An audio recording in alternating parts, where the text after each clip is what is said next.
Things at DC Comics have been a bit unstable as of late. It seems like they haven't got a lot of positive buzz out there right now within comic books. So the news that apparently a lot of their workforce, I guess all of their workforce, were moving from their Burbank building where they've been for quite some time since they moved from New York into a new building. They're not really having desk space and things like that. I saw it got some people talking. I'm going to talk about it right here. My thoughts on it. I can say this up front. This doesn't portend anything good. Like, this can't be construed as positive news, like, oh, this means great things for DC. It could be seen as a negative, and it certainly could be seen as, I don't know, things that are just falling into place, because there are several things that you have to take into consideration going on, not only with DC Comics, but with Warner Brothers right now, that could actually explain a move like this and why it would be necessitated probably for the next year or even longer. So this article is actually from Bleeding Cool. No one else has reported on this other than Rich Johnson. I have tweaked the article as much as I can with verbiage. So if it sounds stupid or if it reads poorly, I didn't write the damn thing. I'm just trying to read it the best I could. I try to make it flow better than it did before. But I'm definitely going to point out three things we all need to take into consideration when thinking about what this actually means for DC Comics, and I'll give you my thoughts on that. First, let's get into the details that we were provided from Rich Johnson and Bleeding Cool.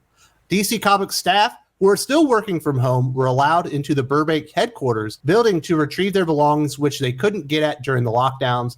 They were told Warners are going to use the space for something else, and DC Comics will no longer have access to these 3 floors of prime Warner Brothers real estate, and everyone was moving again to offices close by. So it sounds like a vast majority of DC Comics staff, I would imagine that's all the editors and things of that nature, have actually been working from home this entire time during the lockdown. That's over 2 years, or at least coming up on 2 years at this point, probably since California was shut down the first time. That is not very efficient, and businesses are always looking at efficiencies and how to correct those. So if all or most of their staff are actually working from home at this whole time, I'm shocked it took them this long to move them somewhere else. The report goes on.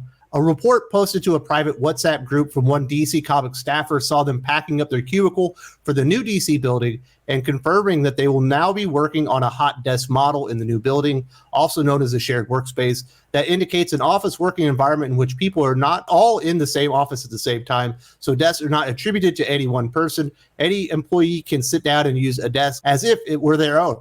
Being in the military for 20 years, there's one thing we do better than anybody, and that is reorganize. You're constantly getting new leadership in, constantly doing reorganizations, constantly reallocating the spaces that you're working in to be more efficient. And now you're going to be working here, and you guys are going to connect here. So I've worked on a lot of hot desk models, and it actually does make sense if a vast majority of their employees were actually working from home to have hot desks. You know, this desk is for a DC Comics employee, but not for a specific DC employee. Then you have like a set of wall lockers where you can keep your personal belongings, your notepad, and all that stuff. And when you come in, you unlock it, you go find a desk, and you start working. They are in the middle of a major reorganization. It just got approved. We're going to get into more of those details later in a minute. This is the last part from the article I'm going to read. Most DC Comics staffers will no longer have a permanent place to work, and no one can have their personal items in the office. The plan is for employees to come into the building when necessary for meetings or group projects, but to spend more of their time working from home, only coming into the building when necessary. Senior staff may have more of a permanent presence. Almost guaranteed the senior staff have more of a permanent presence. I bet you Jim Lee is in that office and has a permanent place. Probably one in the main office still as well, Marie Javins as well. As they are going through this major reorganizations, I imagine he's in a lot of meetings, not just Zoom meetings, but probably in-life person meetings, because they do have a lot of things going on. This seems pretty normal if you take into consideration 3 things that are happening. First off, it does state that most DC Comics staffers, employees were working from home already. It sounds like that's probably going to continue, so why waste the space on people who aren't there? You want to be as efficient as possible. You don't want to be wasting money and spending money, for rent on space people aren't using. Also, we have to keep in mind what has happened during the pandemic. DC Comics, as far as their staff, have done some major downsizing. They've not only cut a large chunk of their editorial staff, who apparently would have been working from home anyway, but they've cut a lot of their senior staff, a lot of their executives that were associated just with DC Comics. A lot of those positions were removed, and I don't believe a lot of them were replaced. So a lot of those permanent offices probably just weren't needed anymore anyway. They probably don't have enough employees at this point to warrant the 3 floors of office space that they're allocated anyway. The next thing we have to take into consideration, number two, is that the Warner Brothers Discovery merger was approved. Likely before the approval by the U.S. government, they were having some small groups get together and discuss what the merger was going to look like and how they're going to go about it. But now that it's officially approved, I imagine the people associated with that merger and reorganization are likely working together even more, and probably more people are being pulled in. At this point, now that the merger is absolutely going to happen, and they need to think about what redundancies are there between Discovery and Warner Brothers. How are we going to reorganize the infrastructures that we have into one coherent business entity? You know what I mean? So there's probably a lot of that going on. And if you're going to do work like that, you need workspace allocated. Perhaps they'll be using those 3 floor spaces of office space to organize the Warner Brothers Discovery merger that we know is going on as we speak. That is an enormous undertaking to move those 2 business ventures into each other when you have so many moving parts about it. Last but not least, the third thing that we need to take into consideration in this is that Warner Brothers were already scheduled to be moving into a new state-of-the-art building in 2023. This could have been part of the plan all along. Once you're going to be moving into the new building, you have to vacate the old building. A lot of times that means you go to a temporary workspace and then you go over to the new building as that's allocated to something new and the transitioning that's going on. I did see somebody online stating, no, that building is already ready. Now, I went and looked on any updates for the project. It is still at this moment scheduled to be ready for the tenants of Warner Brothers, probably now Discovery and Warner Brothers, in 2023. There's been a lot of interruptions to the workforce, obviously in California and a lot of the states in the U.S. due to these COVID restrictions. So I would kind of even doubt that it gets up and running by 2023. But as far as I could tell, and I did see an update within the last month, that they are still shooting for that. So this is probably, or likely, or could be a temporary home for DC Comics until that building's ready. I don't think there's any way to spin this or look at it and be like, oh, this is a positive thing to happen for DC Comics. This means something good is happening. I would say not.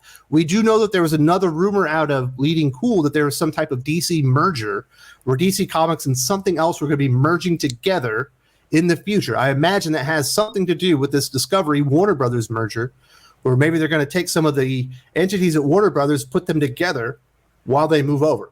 Perhaps this is a precursor to that as well. Does this have to be a negative?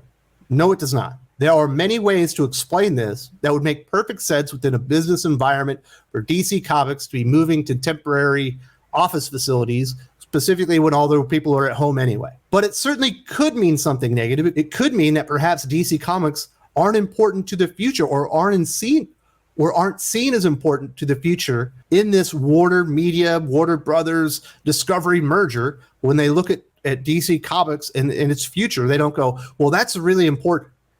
We need to address that first. Obviously, it wouldn't be, because the revenue in comparison to the other entities within the 2 companies is so low. But it also could indicate that they're like, well, it's not important. Perhaps it's on its last legs. You have to go pretty far to go to that conclusion, but you could actually do it. Like, you could make a logical conclusion that could possibly be what's happening. But it's more than likely, when I talk about the 3 things that you had to take in consideration, the fact that everyone was working from home, that the merger just got approved, and they are moving into a state-of-the-art building next year anyway, that this was all just kind of planned.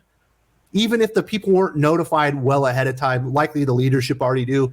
And this is just kind of part of the reorganization that's going on, and making the business more efficient, because they were wasting an enormous amount of real estate and desk space, and obviously wasting resources at that part. Is hot desking nice? I can tell you someone has done it. Not really, but it never really bothered me that much. But I literally been doing that since I was 18 years old. So I would be more susceptible to going in and doing something that and not letting it bother me. If you were a member of DC Comics staff for a long time, and maybe you got told about this, perhaps it would feel jarring, like something really bad was happening. But at this point, just looking at the information that we have, it's easily explainable as being normal. You could look at it in a negative light. I don't think you can see it as positive, but it's certainly not like a smoking gun of absolutely there's something wrong with DC Comics, or there are major plans to shut it down or something like that. I don't know that you can jump to that conclusion wholesale as being logical with all the information and the instability going on, not only at DC Comics, but Warner Brothers and Discovery right now.